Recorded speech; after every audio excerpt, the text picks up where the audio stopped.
Umarangkada na muli ang investigasyon ng Kamara sa fake news. Sa pagpapatuloy ng hearing ngayong araw, inamin ng Malacanang na hirap silang labanan ang disinformation. Nagbabalik si Sandro Chona para sa detalye. Dito na binusisi ng mga kongresista kung sino nga ba dapat ang mga siwa sa fact-checking o kanino dudulog kapag may napansing maling impormasyon online. Sino po ba ang may primordial responsibility ng fact-checking? Mr. Chair, with due respect to the platforms, dapat sila. Kasi kumikita po sila ng pera pa sa platform na yan. At saka, isa na sila sa mga pinakamayayaman na kumpanya sa mundo .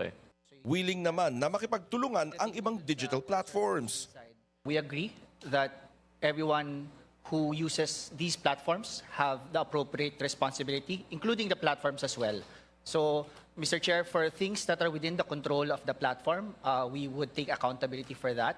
For things that are within the control of other entities, such as, for example, the users, then the appropriate responsibility and accountability mechanisms as provided by law would be applicable. Natalakay din ng komite ang House Bill number 11515 na layong kilalanin ang Digital Media Standards Coalition bilang Independent Fact-Checking and Ethical Guidance Authority. Kahalintulad ito ng kapisanan ng mga broadcaster sa Pilipinas o KBP para sa radio at TV organization sa bansa.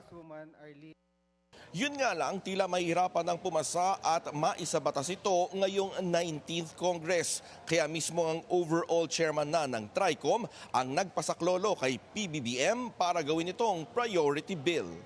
Para sa agenda, Sandro Chona, Billionaire News Channel.